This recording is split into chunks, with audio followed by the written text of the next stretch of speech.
Hello student, how are you? Myself Rajesh Kumar, और फिर से एक बार फिर नया वीडियो लेकर के आया हूँ। और आज का टॉपिक है पार्ट 2 ऑफ प्लांट रिप्रोडक्शन।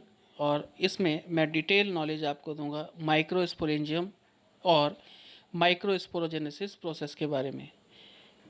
और स्टूडेंट, इस वीडियो स्टार्ट करने से पहले आपको फिर से मैं बता दूं कि आप लगातार इस चैनल को लाइक और शेयर करते रहिए। और जो नए व्यूवर्स हैं जिन्होंने अभी तक सब्सक्राइब नहीं किया है, वो प्लीज़ इस चैनल को सब्सक्राइब भी करें और फिर आगे तक इस वीडियो को पूरा देखें। तो आइए शुरू करते हैं आज का वीडियो। तो स्टूडेंट, प्लांट रिप्रोडक्शन में माइक्रोस्पोरेंजियम उस स्ट्रक्चर को कहते हैं जहां माइक्रोस्पोर बनते हैं। माइक्रोस्पोर्स जो हैं वो मेल गैमीट हैं जिन्हें पॉलन ग्रेन भी कहते हैं। तो ये वो स्ट्रक्चर है जहां माइक्रोस्पोर बनते हैं। और स्टूडेंट, एंजियोस्पर्म्स में इस स्ट्रक्चर को जहां माइक्रोस्पोर बनते हैं, it is called as anther. और एंथर जो है यूजुअली बाइलोब्ड होते हैं स्टूडेंट्स। एंजियोस्पर्म में मोनोलोब्ड भी होते हैं, लेकिन जनरली बाइलोब्ड होते हैं। और अगर आप बाइलोब्ड एंथर देखना चाहते हैं तो ये आपको यहाँ डायग्राम दिख रहा होगा कि ऐसा एंथर आपने बहुत कॉमनली देखा होगा। इसमें जो दो लोब दिखाई दे रहे हैं वो मैंने आपको विजुलाइज किए। और स्टूडेंट, एंथर में जो लोब है, पर लोब हैविंग 2 चैम्बर्स, यानी हर लोब में 2 चैम्बर होते हैं। और उन चैम्बर्स को पोलन सैक भी कहते हैं स्टूडेंट। और चैम्बर्स या पोलन सैक को ही तो माइक्रोस्पोरेंजियम कहते हैं। तो अगर अभी तक आपको जानकारी नहीं थी कि माइक्रोस्पोरेंजियम क्या है, तो वो रीजन जहाँ पोलन बन रहे हैं पोलन सैक कहलाता है, उसी को पोलन चैम्बर भी कहते हैं। और स्टूडेंट, वही स्ट्रक्चर माइक्रोस्पोरेंजियम है। तो समझ में आया? आगे बात करते हैं। फिर से एक हल्का सा कंटेंट रिवाइज करते हैं कि जैसे कि एंथर के पास 4 माइक्रोस्पोरेंजिया होते हैं स्टूडेंट, तो इसलिए हर एंथर को जिसमें 4 माइक्रोस्पोरेंजिया होते हैं उसे टेट्रा स्पोरेंजिएट कहते हैं। ये टर्म आपने सुनी होगी, लेकिन क्लियर कीजिए। टेट्रा स्पोरेंजिएट एंथर का मतलब है कि एंथर हैविंग 4 माइक्रोस्पोरेंजिया। तो स्टूडेंट, आगे बात करें माइक्रोस्पोरेंजियम की, जहाँ पर माइक्रोस्पोर फॉर्म हो रहे हैं। तो यहाँ पर जो एंथर है उसकी 4 वॉल हैं स्टूडेंट। ये 4 वॉल जो हैं, एपिडर्मिस, एंडोडर्मिस, मिडिल लेयर और फिर टैपेटम। आइए इनकी डिटेल लेते हैं एक एक करके। सबसे पहले नंबर पर है स्टूडेंट्स एपिडर्मिस। और एपिडर्मिस इज़ नथिंग, ये सिंगल लेयर सेल्स की बनी है। और इसका जो वर्क है, इसका जो फंक्शन है, वो प्रोटेक्टिव फंक्शन है स्टूडेंट। फिर दूसरी बात करें एंडोथीशियम की। और एंडोथीशियम जो है स्टूडेंट, ये सेकेंड वॉल लेयर है और ये भी सिंगल लेयर्ड है। और जनरली ये सेलुलोज की ही बनी होती है, लेकिन कभी कभी इसमें पैक्टिन और लिग्निन भी एग्जिस्ट करता है। ये नीट का सवाल है, ध्यान रखिएगा। और एंडोथीशियम जो है वो जब एंथर डेसेंस होता है, यानी जब एंथर बस्ट होता है, जब उसमें से पॉलन ग्रेन बाहर निकलते हैं, तो उसमें एंडोथीशियम जो है वो रोल प्ले करता है, अपना अपना हेल्प करता है। फिर स्टूडेंट थर्ड लेयर है। थर्ड लेयर जो है वो थोड़ी सी विड्थ कैरी करती है, 2 to 6 लेयर मोटी हो सकती है। और ये लेयर जो है at the maturity of anther degenerate हो जाती है ऑटोमेटिकली। और फोर्थ लेयर है स्टूडेंट टैपेटम। और ये inner most layer of anther wall है।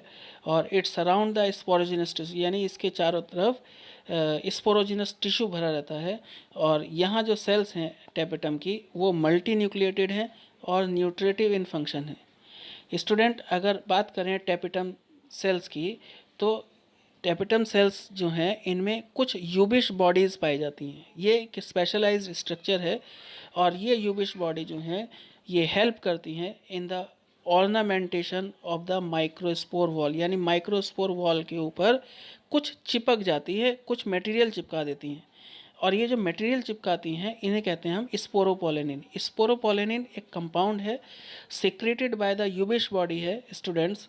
और ये जो स्पोरोपोलेनिन है, ये जो माइक्रोस्पोर की या पोलन ग्रेन की एक्साइन वॉल होती है उसके ऊपर चिपक जाता है, उसके ऊपर डिपॉजिट हो जाता है। और इसी स्पोरोपोलेनिन की वजह से ही जो पोलन ग्रेन है वो रेजिस्टेंस एक्वायर करते हैं for the changing the environment. फिर आगे बात करते हैं स्टूडेंट माइक्रोस्पोरोजेनेसिस की। और microsporogenesis is the process of formation and differentiation of microspore, यानी माइक्रोस्पोर का बनना और उसका पूरा का पूरा तैयार होने का जितना प्रोसेस है, डिफ्रेंशिएशन का जितना प्रोसेस है, वो माइक्रोस्पोरोजेनेसिस है स्टूडेंट। और इसका जो इनिशिएशन है यानी माइक्रोस्पोरोजेनेसिस जो स्टार्ट होती है, वो स्टार्ट होती है पॉलन मदर सेल से। पॉलन मदर सेल जो है वो डिवाइड होती है मियोटिकली, और मियोटिकल डिवाइड होकर के वो एक टेट्राहेड्रल टेट्रेड बनाती है स्टूडेंट। टेट्राहेड्रल टेट्रेड मीन्स कि क्या बोलते हैं, चार स्ट्रक्चर का एक ग्रुप है टेट्राहेड्रल टेट्रेड, और जिसमें microspores separate from the tetrad configuration and get surrounded by two layer wall, outer exine and inner intine। यानी अब ये जो चारों टेट्रेड बने थे, ईच टेट्रेड जो है वो सेपरेट होगा, अलग अलग हो जाएगा, और अलग हुआ हुआ स्ट्रक्चर जो है वो अपने चारों तरफ दो लेयर जो है वो एक्वायर कर लेगा। जो बाहर वाली लेयर है उसे एक्साइन कहेंगे स्टूडेंट, और जो अंदर वाली लेयर है उसे इंटाइन कहेंगे। फिर the pollen grains are the first cell of male gametophyte. ये याद रखिएगा, मेल गैमेटोफाइट का मीनिंग है the matured form of pollen grain. जब पॉलन ग्रेन तैयार है तो वो अपने आप में मेल गैमेटोफाइट कहलाता है। स्टूडेंट्स, अगर माइक्रोस्पोरोजेनेसिस की बात करें तो इस प्रोसेस में जो पीएमसी है यानी पॉलन मदर सेल है, वो दो तरह के डिवीज़न शो करती है स्टूडेंट। पहला कैरियोकाइनेसिस, जिसमें न्यूक्लियस डिवाइड होता है, nuclear division, and second cytokinesis, जिसमें साइटोप्लाज्म डिवीज़न होता है, बीच में वॉल बन करके, यानी वॉल फॉर्मेशन होता है। साइटोकाइनेसिस में वॉल फॉर्मेशन होता है और कैरियोकाइनेसिस में न्यूक्लियर डिवीज़न होता है। और ये जो साइटोकाइनेसिस है ये दो तरह का होता है स्टूडेंट, सक्सेसिव टाइप और साइमल्टेनियस टाइप। साइटोकाइनेसिस के बेस पर ही माइक्रोस्पोरोजेनेसिस के दो डिवीज़न हैं, अदरवाइज कैरियोकाइनेसिस तो दोनों में सेम है।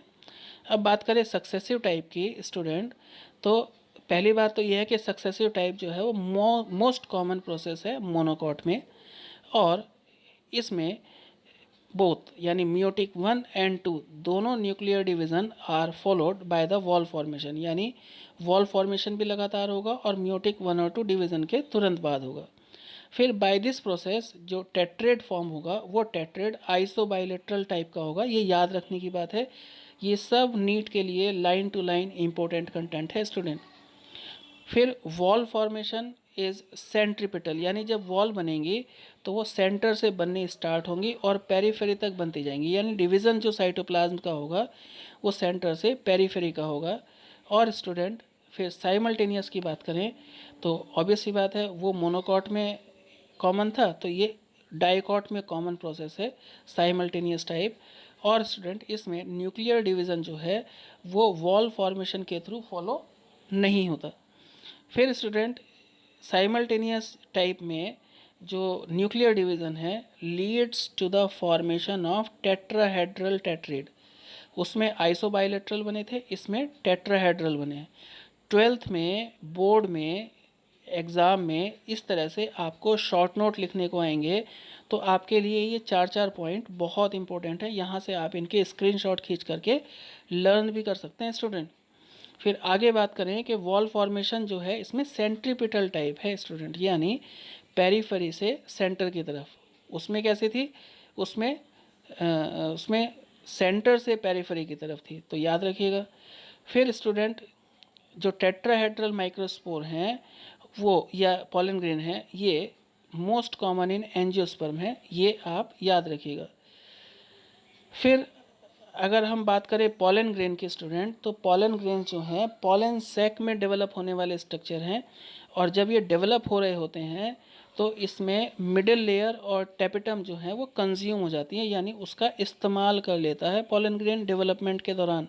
इसलिए जब मैच्योर होकर के पॉलन ग्रेन बाहर निकलता है तो has layer endodermis and endothecium, तो उसके पास केवल दो ही लेयर होती हैं, एंडोडर्मिस एंड एंडोथीशियम। ये एक डायग्राम है मेल रिप्रोडक्टिव बॉडी कहलाता है पॉलन ग्रेन किसी भी फ्लावर के लिए। एनसीईआरटी का डायग्राम है। डायग्राम में नीट में इस डायग्राम में ABC लिख करके पूछेंगे आपसे कि कौन सी चीज़ क्या है, एक्साइन कहाँ है, इंटाइन कहाँ है, जर्मपोर कहाँ है। तो इस तरह से आप जरा डायग्राम को भी अच्छे से स्टडी कीजिएगा, खास तौर पे एनसीईआरटी वाले डायग्राम्स को स्टूडेंट। फिर each microspore is unicellular uninucleate haploid, यानी जब पॉलन ग्रेन बना है तो यूनिसेलुलर होता है, एक ही न्यूक्लियस होता है और हैप्लॉइड कंटेंट होता है। और ये ओवल शेप भी हो सकता है, राउंडेड शेप भी हो सकता है। और इसकी जो आउटर लेयर है वो एक्साइन कहलाती है स्टूडेंट्स, जो थिक है और क्यूटिकुलराइज्ड है, यानी इसके पास एक क्यूटिन नाम का सब्सटेंस पाया जाता है। और it is a special type of substance called sporopollenin which is resistant to chemical and biological decomposition. तो मैंने पहले ही बताया था कि इसके ऊपर की जो एग्जिस्टेंस है, जो डिपोजिशन है, उसे स्पोरोपोलेनिन कहते हैं। किसने इसको सीक्रेट किया था? यूबिश बॉडी ने सीक्रेट किया था। तो बच्चों आप ध्यान रखिए, और ये यूबिश बॉडी के थ्रू सीक्रेटेड जो स्पोरोपोलेनिन है वो इस पॉलन ग्रेन को रेजिस्टेंसी प्रोवाइड कराता है केमिकल एंड बायोलॉजिकल डिकम्पोजिशन से। यानी कोई पॉलन ग्रेन प्लांट से निकला, गिरा, शेड हो गया, कहीं मिट्टी में गिर गया, कहीं हवा के साथ बह गया, हवा के साथ तैर के चला गया, कहीं पानी के साथ तैर के चला गया कहीं, तो वो डिकम्पोज ना हो, वो नष्ट ना हो, वो ख़त्म ना हो, वो समाप्त ना हो, इसके लिए उसके पास नेचर ने एक प्रोटेक्शन दी है स्पोरोपोलेनिन के नाम से। फिर आगे बात करें कि pollen wall is preserved for a long time या long period in fossil deposit. और ये इतनी ज़्यादा रेजिस्टेंट होती है कि फॉसिल डिपोजिशन में भी जब हम फॉसिल से निकालते हैं या मिलता है हमें कोई पॉलन ग्रेन, उसकी स्टडी करते हैं तो उसमें भी पॉलन ग्रेन के स्पोरोपोलेनिन के जो ट्रेसेस हैं वो मिलते हैं। और ये पता चलता है कि इस स्पोरोपोलेनिन की वजह से ही वो अभी तक बचा हुआ था, एग्जिस्ट कर रहा था। तो student at certain places the exine remain thin. कुछ कुछ जगहों पर जो एक्साइन है उस जगह पर जो जो जो जो वॉल है वो थिन होती है, बारीक होती है। और जो थिन एरिया है उन्हें हम जर्म पोर या जर्मिनल फरोज कहते हैं। तो स्टूडेंट जो जर्म पोर होते हैं वो सर्कुलर होते हैं और जर्मिनल फरोज जो हैं वो इलोंगेटेड होती हैं स्ट्रक्चर में। और इंटाइन जो है वो थिन है, इलास्टिक है स्टूडेंट। और इंटाइन से ही एमर्ज आउट होता है पॉलन ट्यूब, यानी अगर पॉलन ट्यूब पॉलन ग्रेन से बाहर निकल रहा है तो वो जो थिन रीजन है वहाँ से वो पॉलन ट्यूब की फॉर्म में बाहर आता है from germ pore during the germination. फिर स्टूडेंट ये बात करेंगे हम डेवलपमेंट की, कि अगर हम पॉलन ग्रेन का डेवलपमेंट पढ़ें तो पॉलन ग्रेन का मेल गैमेटोफाइट तक बनने का प्रोसेस जो है वो डेवलपमेंट में आता है। और इसमें आप देख रहे हैं पहले यूनिन्यूक्लिएट माइक्रोस्पोर था, फिर वो बाई न्यूक्लिएट हो गया और फिर उसमें से पॉलन ट्यूब एमर्ज आउट हो गई। तो पढ़ते हैं कि pollen grain is the first cell of male gametophyte. याद रखिएगा 12th के लिए 3 मार्क्स का क्वेश्चन है और नीट के लिए 4 मार्क्स का कम से कम एक क्वेश्चन यहाँ कंटेंट से आप तैयार कर सकते हैं। तो पॉलन ग्रेन जो है वो फर्स्ट सेल है मेल गैमेटोफाइट की। और during the development the size of the nucleus increases and divide mitotically. और student to produce a bigger vegetative cell यानी tube cell and smaller generative cell. और at this stage the dehiscence of anther takes place, यानी 2 celled stage पे जो dehiscence है, जो releasing है pollen grain की, वो हो जाती है। फिर बात करें in majority of the flowering plant pollens are shed at the 2 celled stage, मैंने पहले ही बताया था। और the tube nucleus descends to the tip of the pollen tube and finally gets degenerated, यानी ट्यूब में जो सबसे नीचे पहले नंबर पर न्यूक्लियस आएगा उसकी टिप के ऊपर वो ट्यूब न्यूक्लियस होगा। और जब वो ट्यूब पूरी तरह से तैयार हो जाएगी और एंटर करने वाली होगी फीमेल पोर्शन में, तो वो जो ट्यूब क्या बोलते हैं आपका न्यूक्लियस है, ट्यूब न्यूक्लियस, वो डीजनरेट हो जाएगा। और the generative cell passes into the pollen tube and divided into the male gamete। तो स्टूडेंट ये इतने पोर्शन में आपके लिए इतना ही। और आप वेट कीजिए नेक्स्ट टॉपिक का, जिसमें मैं मेगा स्पोरेंजियम और मेगा स्पोरोजेनेसिस यानी फीमेल पोर्शन पढ़ाऊँगा। तब तक के लिए थैंक यू, और प्लीज़ लाइक, सब्सक्राइब और शेयर करना ना भूलिए। धन्यवाद।